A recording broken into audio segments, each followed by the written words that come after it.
Good morning friends, இது உங்கள் friends sports academy. Daily contest இன்றைக்கி என்ன பார்க்க போகிறோம் பார்த்தீங்கன்னா May 17, 2025 சனிக்கிழமை என்ன கண்டஸ்ட் தான் பார்க்க போகிறோம். இதுக்கு முன்னாடி பார்த்தீங்கன்னா நம்ம டெய்லி கண்டஸ்ட் அப்லோட் பண்ணியிருக்கோம். பார்க்காதவங்க பார்த்து எடுத்து வச்சுக்கோங்க. அது மட்டும் இல்லாமல் நம்ம சேனல் சப்ஸ்கிரைப் பண்ணுங்கள், சப்போர்ட் பண்ணுங்கள், முடிஞ்ச உங்கள் ஃப்ரெண்ட்ஸ் ஷேர் பண்ணுங்கள். நம்ம ஃப்ரெண்ட்ஸ் போலீஸ் அகாடமி அப்படின்ற டெலிகிராம் சேனல் ஜாயின் பண்ணிக்கோங்க. இம்பார்ட்டன்ட் அப்டேட்ஸ்லாம் உங்களுக்கு ஒன்று கிடைக்கும். நம்ம கரண்ட் பஸ் பார்க்க முடியாது பார்த்தீங்கன்னா நம்ம பயிற்சி மையம் சார்பில் 2ஆம் நிலை காவல் இருக்கோம். டெஸ்ட் பேட்ச் வந்து பார்த்தீங்கன்னா தொடங்கியிருக்கும். இல்லை இந்தியன் டெஸ்ட் பேட்ச் 5 வந்து பார்த்தீங்கன்னா தொடங்கியிருக்கும். இல்லை மொத்தம் உங்களுக்கு 60க்கும் மேற்பட்ட தேர்வுகளும் 6000க்கும் மேற்பட்ட வினாக்களும் கிடைக்கும். இதற்கான அட்மிஷன் நடந்துட்டு இருக்கு. தேர்வு என்னைக்கு தொடங்குது அப்படின்னு வந்து பார்த்தீங்கன்னா May 1ஆம் தேதியிலிருந்து ஸ்டார்ட் ஆகுது. விருப்பமுள்ள மாணவர்கள் தாராளமாக நினைச்சிக்கலாம். இல்லை மொத்தம் உங்களுக்கு 60க்கும் மேற்பட்ட தேர்வுகளும் 6000க்கும் மேற்பட்ட வினாக்களும் கிடைக்கும்.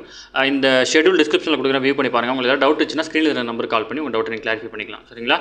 வாங்க ஃப்ரெண்ட்ஸ், கரண்ட் பஸ் பார்த்துடலாம். பிரதமர் தலைமையில் வந்து பார்த்தீங்கன்னா May 24 நிதி ஆயோக் கூட்டம் நடைபெற இருக்குது. ஓகேங்களா?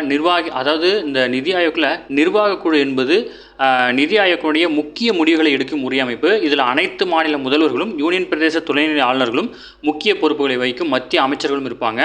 நிதி ஆயோக்கோட தலைவராக பிரதமர் தான் இருப்பார். முக்கியமான கொஷின் இது. எல்லாமே டிஎன்பிஎஸ்சியில் எதிர்பார்க்கக்கூடிய கொஷின். நம்ம பிசிஎஸ்சியில் கூட இந்த நிதி ஆயோக்கோட தலைவராக செயல்படுவர் யாருன்னு கேட்கலாம். நிதி ஆயோக்குடைய தலைவர் அப்படின்னாலே பிரதமர் தான். ஓகேவா? பிரதமர் நரேந்திர மோடி தலைமையிலான பாஜக ஆட்சி முதல் முறையாக அமலுக்கு வந்த போது தான் வந்து பார்த்தீங்கன்னா மத்திய திட்டக்குழுக்கு மாற்றாக நிதி ஆயோக் அப்படின்னு ஒன்று உருவாக்குனாங்க. ஓகேங்களா? 2015ஆம் ஆண்டு February 8 நிதி ஆயோக் நிர்வாக குழுவின் முதல் கூட்டம் நடைபெற்றுச்சு. ஓகேங்களா? இப்போ வந்து பார்த்தீங்கன்னா May 24ஆம் தேதி இந்த கூட்டம் நடைபெற இருக்குது. ஓகேங்களா? இம்பார்ட்டன்ட் எல்லாமே படிச்சுக்கோங்க. ஓகேங்களா? அடுத்து வந்து பார்த்தீங்கன்னா 10ஆம் வகுப்பு பொதுத் தேர்வில் வந்து பார்த்தீங்கன்னா மொத்தம் 93.80% தேர்ச்சி அடைஞ்சிருக்கிறாங்க. தமிழகத்தை பொறுத்தளவு வந்து பார்த்தீங்கன்னா இந்த 10th எக்ஸாமில் சிவகங்கை மாவட்டம் வந்து பார்த்தீங்கன்னா முதல் இடத்துலையும், வேலூர் மாவட்டம் வந்து பார்த்தீங்கன்னா கடைசி இடத்துலையும் இருக்காங்க. இதெல்லாம் கேட்பாங்களா சார் அப்படின்னா கேட்க மாட்டாங்க. நீங்கள் தெரிஞ்சு வச்சுக்கணும். சப்போஸ் நீங்கள் வந்து குரூப் 1லையோ இல்லை சப் இன்ஸ்பெக்டரையோ நீங்கள் இன்டர்வியூ போகிறீங்க அப்படின்னா உங்கள் டிஸ்ட்ரிக்டை பற்றி சொல்லுங்கன்னு சொன்னாங்கன்னா, இப்போ லாஸ்ட்டாக நடந்த 10th எக்ஸாமில் எங்கள் டிஸ்ட்ரிக் வந்து ஃபஸ்ட்டு வந்திருக்கு, இத்தனாவது இடத்துல இருக்குது அப்படின்னு சொல்லிட்டு நீங்கள் சொல்லலாம். ஓகேங்களா? அதுக்காக தான் வந்து பார்த்திங்கன்னா நம்ம எல்லாத்தையும் பார்க்க வேண்டியதாக இருக்குது. கண்டிப்பாக பார்த்து வச்சுக்கோங்க. ஓகேங்களா? இதில் வந்து பார்த்திங்கன்னா ஃபெயில் ஆனவங்களுக்கு வந்து பார்த்திங்கன்னா July 4 வந்து பார்த்திங்கன்னா துணைத் தேர்வு. அடுத்தது ஜவுளி ஆலைகளின் கழிவுநீர்களை சுத்திகரிக்க வந்து பார்த்தீங்கன்னா சென்னை ஐஐடி வந்து பார்த்தீங்கன்னா புதிய திட்டத்தை வந்து பார்த்தீங்கன்னா செயல்படுத்திட்டு இருந்தாங்க. அதனுடைய ஆய்வு முடிவுகள் வந்து பார்த்தீங்கன்னா சொல்லியிருக்காங்க. இது வந்து பார்த்திங்கன்னா இந்த திட்டம் 2023 திருப்பூர் மாவட்டத்தில் உள்ள குன்னாங்கல் பாளையம் பொது கழிவு சுத்திகரிப்பு நிலையத்தில் தான் வந்து பார்த்திங்கன்னா செயல்பட்டு வந்துச்சு. இந்த பொது கழிவுநீர் சுத்திகரிப்பு நிலையில் குளோரினேட்ட மாதிரிகளுடன் ஒப்பிடும்போது மின்வேதியியல் ஓசோன் ஆக்சிஜன் அமைப்பு மாதிரிகள் தீங்கு விளைவிக்கும் சேர்மங்கள் வந்து குறிப்பிடத்தக்க அளவு வந்து பார்த்திங்கன்னா குறைத்து காட்டியிருக்காங்க. ஓகேங்களா? சாயக்கழிவு நீரில் வந்து பார்த்திங்கன்னா 96% மண்ண நீக்கத்தையும் 60% ரசாயன ஆக்சிஜன் நீக்கத்தையும் இந்த முன்னோடி அமைப்பு வந்து பார்த்திங்கன்னா வெற்றிகரமாக செஞ்சு முடிச்சிருக்காங்க. ஓகேங்களா? இதெல்லாம் முக்கியமானது, தெரிஞ்சு வச்சுக்கோங்க. அடுத்தது பொண்ணுக்கு வீங்கிக்கான தடுப்பூசி வந்து பார்த்திங்கன்னா மத்திய அரசுக்கு வந்து பார்த்திங்கன்னா சுகாதாரத்துறை அறிவுறுத்தல் பண்ணியிருக்காங்க. அதாவது என்ன சொல்லியிருக்காங்க அப்படின்னா, பொண்ணுக்கு வீங்கி பாதிப்பு அதிகரித்து வருவதால் தேசிய தடுப்பூசி அட்டவணையில் MMR அதாவது மிசல்ஸ், மம்ஸ், ரூபெல்லா தடுப்பூசியை சேர்க்கணும் அப்படின்னு சொல்லியிருக்காங்க. ஓகேங்களா? குழந்தைகள் மற்றும் வளரினம் பருவத்திடையே வந்து பார்த்திங்கன்னா இந்த இது வந்து பார்த்திங்கன்னா அதிகமாக பரவுது. இது வந்து பார்த்திங்கன்னா பாரமைக்சோ வைரஸால் வந்து பார்த்திங்கன்னா பரவுது. இது காதுகள் மற்றும் தாடைக்கிடையே வந்து உள்ள பகுதியில் வந்து பார்த்திங்கன்னா வீக்கம் காணப்படும். தேசிய தடுப்பூசி அட்டையில் வந்து பார்த்திங்கன்னா MR எனப்படும் தட்டமை ரூபெல்லா தடுப்பூசி வழங்கப்படுது. அதே வேளையில் வந்து பார்த்திங்கன்னா MMR எனப்படும் தட்டமை மம்ஸ் ரூபெல்லா தடுப்பூசி வந்து பார்த்திங்கன்னா வழங்கப்படலை. அதில் வந்து பார்த்திங்கன்னா சேர்க்க சொல்லியிருக்காங்க. ஜஸ்ட் இதை ஞாபகம் வச்சுக்கோங்க. எந்த வைரஸால் வருது என்னென்னு ஞாபகம் வச்சுக்கோங்க. ரொம்ப ரொம்ப இம்பார்ட்டன்ட். ஓகேங்களா? அடுத்த வந்து பார்த்திங்கன்னா ஐஃபோனை பற்றி வந்து பார்த்திங்கன்னா ஒரு ஆர்டிகல் கொடுத்துருக்காங்க. சமீபத்தில் வந்து பார்த்திங்கன்னா ட்ரம்ப் அவர்கள் வந்து பார்த்திங்கன்னா ஐஃபோன் உற்பத்தி ஆலை வந்து பார்த்திங்கன்னா இந்தியாவில் அமைக்கிறது வந்து பார்த்திங்கன்னா எனக்கு அதில் விருப்பம் இல்லை அப்படின்னு சொல்லியிருந்தாரு. அதை பற்றி ஒரு ஆர்டிகல் கொடுத்துருக்காங்க. உலக அளவில் வந்து பார்த்திங்கன்னா உற்பத்தியாகும் ஐஃபோன்களில் 76.6% சீனாவில் தான் உற்பத்தி செய்யப்படுது. அதுக்கு அடுத்தபடியாக வந்து பார்த்திங்கன்னா 9.9% வியட்நாமிலும், 8.4% இந்தியாவிலும், வெறும் 1.2% வந்து பார்த்திங்கன்னா தென்கொரியாவிலும் தயாராகுது. இந்தியாவில் தயாரிக்கப்பட்டு ஏற்றுமதி செய்யப்படும் 81.9% ஐஃபோனும் வந்து பார்த்திங்கன்னா அமெரிக்காவுக்கு தான் அனுப்பப்படுது. ஓகேங்களா? இங்கே உற்பத்தியாக அங்கே போகிறதுனால டேக்ஸ் அதிகமாக இருந்தாலும் அப்படி சொல்லியிருக்காரு. ஓகேங்களா? இந்திய சேவை துறையில் வந்து பார்த்திங்கன்னா 56% அமெரிக்காவை தான் நம்பி இயங்குது. ஓகேங்களா? அடுத்தது வந்து பார்த்திங்கன்னா ஒரு 2 முக்கியமான பர்சன்ஸை பற்றி கொடுத்துருக்காங்க. தெரிஞ்சுக்கோங்க. இந்தியாவிலே வந்து பார்த்திங்கன்னா முதல் முறையாக 20,000 சதுர அடியில் வந்து பார்த்திங்கன்னா திருவண்ணாமலையில் முதுகு தண்டவடம் பாதிக்கப்பட்டவர்களுக்காக சோல் ஃப்ரீ சென்டர் அப்படின்னு ஒருத்தவங்க நடத்த வந்திருக்காங்க. இவங்க பேர் வந்து பார்த்திங்கன்னா பிரீத்தி சீனிவாசன். ஓகேங்களா?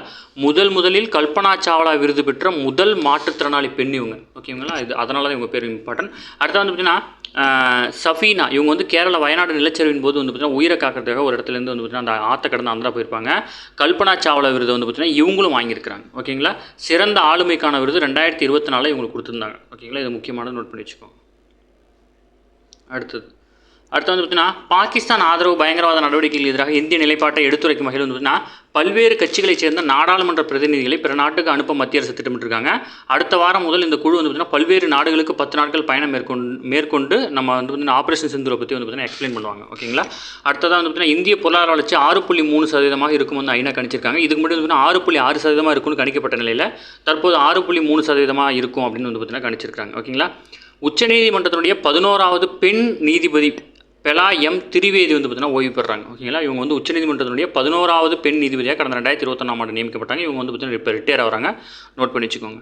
அடுத்து பாதுகாப்புத்துறைக்கு வந்து பார்த்தீங்கன்னா கூடுதலாக 50,000 கோடி வந்து பார்த்தீங்கன்னா ஒதுக்க இருக்கிறாங்க. ஓகேங்களா. இந்தியா பாகிஸ்தான் வந்து இந்த பார்த்திங்கன்னா இந்த மோதல் நிகழ்ந்ததை எடுத்து வந்ததுன்னா பாதுகாப்புத்துறைக்கு 50,000 கோடி எக்ஸ்ட்ரா கொடுத்துருக்காங்க.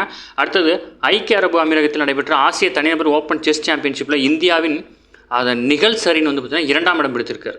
ஓகேங்களா. இது வந்து பேர் தான் நமக்கு ரொம்ப முக்கியம். பேரை ஞாபகம் வச்சுக்கணும். ஓகேங்களா. அடுத்து உயர் ரத்த அழுத்தம் வந்து பார்த்திங்கன்னா உப்பை குறைச்சோம்னா வந்து பார்த்திங்கன்னா நம்ம உயிரை காப்பாற்றலாம் அப்படின்னு சொல்லியிருக்காங்க. இந்தியாவில் 4 ஒருவருக்கு வந்து பார்த்திங்கன்னா உயர் ரத்த அழுத்த பாதிப்பு இருக்கிறதா வந்து பார்த்திங்கன்னா மருத்துவ புள்ளிவிவரம் தெரிவிக்கிறாங்க. அது மட்டும் இல்லாமல் இதயம் துடிக்கும் போது அதற்கான ரத்த நாளங்களில் உந்தித்தள்ளும் செயல் தான் வந்து பார்த்திங்கன்னா ரத்த அழுத்தம்னு சொல்கிறாங்க. இதயம் சுருங்கும் போது ஏற்படும் அழுத்தம் வந்து பார்த்திங்கன்னா சிஸ்டாலிக் அப்படின்னு சொல்கிறாங்க. விரிவடையும் போது அந்த அழுத்தம் வந்து பார்த்தீங்கன்னா டயாஸ்டாலிக் அப்படின்னு சொல்லுவாங்க. இது உங்கள் ஸ்கூல் புக்கில் இருக்குது. ஓகேங்களா. இதயம் சுருங்கும் போது சிஸ்டோல் அப்படின்னும் விரியும் போது வந்து பார்த்திங்கன்னா டயஸ்டோல் அப்படின்னு சொல்கிறாங்க. இது அந்த அழுத்தத்துக்கு சிஸ்டாலிக் டயாஸ்டாலிக் அப்படின்னு சொல்கிறாங்க. ஓகேங்களா. இது முறையாக எப்படி இருக்கணும் அப்படின்னா 120க்கு 80 அப்படின்ற சரியான ரத்த அழுத்த அளவு வந்து பார்த்திங்கன்னா பராமரிக்கணும். உலக சுகாதார நிறுவனத்தினுடைய பரிந்துரையின்படி வந்து அதிகபட்சமாக 4 ஒன்றுக்கு 5 கிராம் உப்பு மட்டும் தான் எடுத்துக்கணும். ஓகேங்களா. சராசரியாக 10 கிராம் வந்து பார்த்திங்கன்னா இந்தியர்கள் எடுத்துக்கிறாங்க. சில ஆண்டுகளுக்கு முன்பு வரை இந்தியாவின் சராசரி அழுத்தம் வந்து பார்த்திங்கன்னா 90லேருந்து 60 அப்படின்ற வகையில் இருந்துச்சு. இப்போ 130லேருந்து 90 அப்படின்ற அளவில் இருக்குது. ஓகேங்களா. ஓகே ஃப்ரெண்ட்ஸ், இன்னைக்கு கண்டப்ஸ் அவ்வளோதான். தாண்டி எதுவுமே கேட்க வாய்ப்பில்லை. டெய்லி கண்டப்ஸ் டெய்லி பார்த்துருங்க. அப்போ தான் மந்த்லி வீக்லி படிக்கும்போது ஈஸியாக இருக்கும். நம்ம சேனலை சப்ஸ்கிரைப் பண்ணுங்கள், சப்போர்ட் பண்ணுங்கள், முடிஞ்சளவு ஃப்ரெண்ட்ஸாக ஷேர் பண்ணுங்கள். நம்மளுடைய ஃப்ரெண்ட்ஸ் போலீஸ் அகாடமி அப்படின்னு டெலிகிராம் ஜாயின் பண்ணிக்கோங்க. இம்பார்ட்டன்ட் அப்டேட்ஸ் ஒன்று கிடைக்கும். நம்ம டெஸ்ட் பேட்சில் இணையணும் அப்படி விருப்பப்பட்டீங்க அப்படின்னா ஷெட்யூல் டிஸ்கிரிப்ஷனில் கூட வியூ பண்ணி பாருங்கள். உங்களுக்கு ஏதாவது டவுட் இருந்துச்சுன்னா ஸ்கில் இருந்த நம்பர் கால் பண்ணி உங்கள் டவுட் கிளாரிஃபை பண்ணிக்கலாம். சரிங்களா. Thank you friends.